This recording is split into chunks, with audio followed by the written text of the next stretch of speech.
C'est maintenant le temps de la chronique en compagnie de Sylvie Boucher, psychologue et coach de vie. Bonjour Sylvie, ça va bien? Oui, bonjour Amélie, merci, ça va bien. J'espère que ça va aussi bien pour toi. Ça va très bien de mon côté et on continue avec les forces de caractère et là on va parler de la section justice. Oui, parce que tu vois, en fait, la psychologie positive, évidemment, elle s'intéresse au bien-être de l'individu, mais pas juste l'individu. C'est pas très nombriliste cette affaire-là. La psychologie positive s'intéresse aussi au développement d'institutions et de sociétés positives dans lesquelles ça permet aux êtres humains de bien se développer.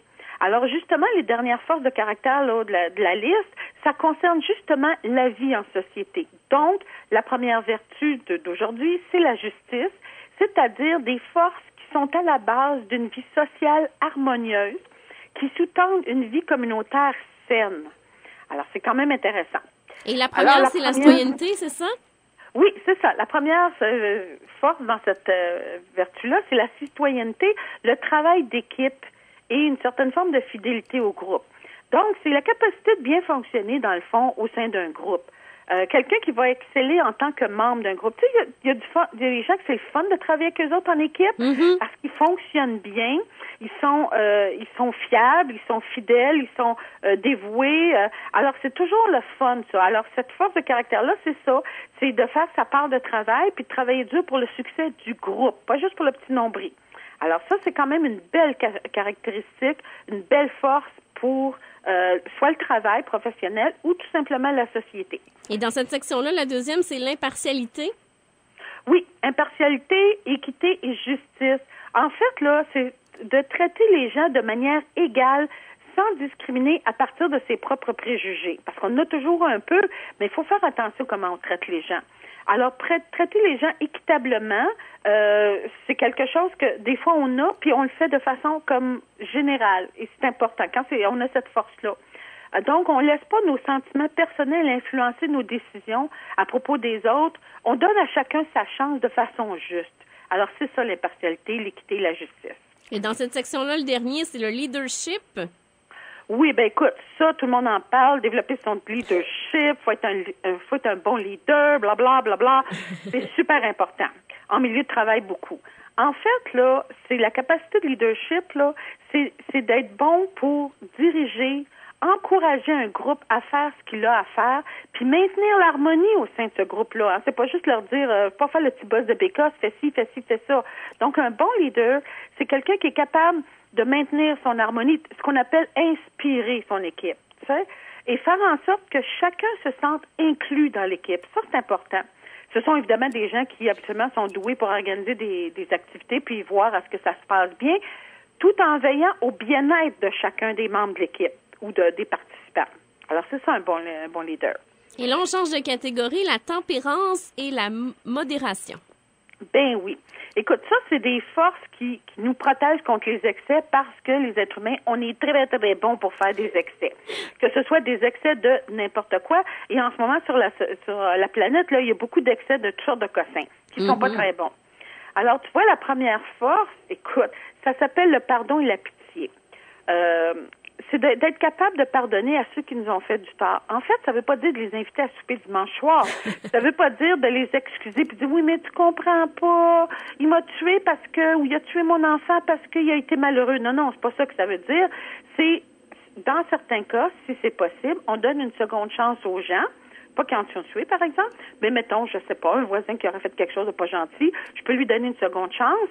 Et le principe, c'est de se dégager de la colère pour pas rester en colère de façon active. C'est ça le pardon. Et donc, on veut pas se venger, on veut juste se libérer de la colère. Et là, à ce moment-là, on est capable de pardonner. Le deuxième, c'est la modestie et l'humilité. Oui, ils en ont pas beaucoup en ce moment aux États-Unis. Non. Leur président, il y a un petit peu de misère avec ça. Dans le fond, là, la modestie et l'humilité, c'est d'être conscient de la place qu'on occupe dans l'univers. Faut pas qu'il y ait une fausse modestie qui ressemble à de la faible estime de soi. Tu sais, je n'ai pas ma place, je ne mérite pas d'espace, je ne peux pas prendre ma place. On n'est pas là-dedans. J'ai le droit à ma juste place, mais cette juste place-là, elle est ni plus grande ni plus petite que la tienne. je mérite ma place, j'ai une assez bonne estime de soi pour ça, mais je m'imagine pas être le nombril de l'univers ou le PDG de l'univers ou whatsoever qui fait que j'aurai le droit à des privilèges de plus. C'est juste tout simplement que je préfère là laisser mes actes parler d'eux-mêmes plutôt que, par exemple, me vanter. Je pense pas que je suis nécessairement quelqu'un de spécial. Je suis spécial et unique, comme tous les autres êtres humains sont spéciaux et uniques. Là, tu sais, ni plus ni moins. Alors, ça implique pas d'une mauvaise estime de soi, mais ça implique, tu sais, l'expression pas se prendre pour un autre. Là, c'est exactement ça. Et le prochain, précaution, prudence et discrétion? Oui, ben en fait, le principe, là, c'est d'éviter le danger, de faire des choix réfléchis. Il y a des gens qui l'ont pas, ça, puis il y a des gens qui l'ont plus.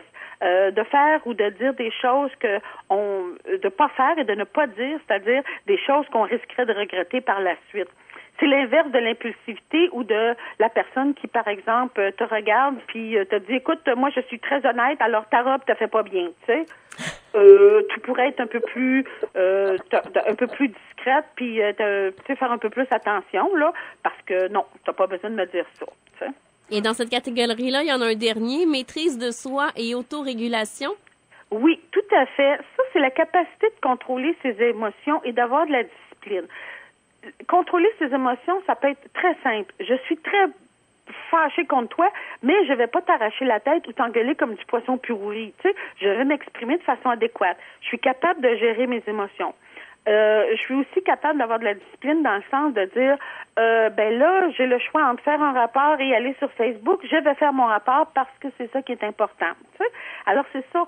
Et ça, c'est hyper important parce que c'est ce qui nous permet justement d'atteindre des buts, parce que ça permet de pas être à la merci de toutes nos impulsions. C'est vraiment la capacité de maîtriser consciemment ce qu'on ressent et ce qu'on fait. On peut être discipliné, c'est une belle qualité.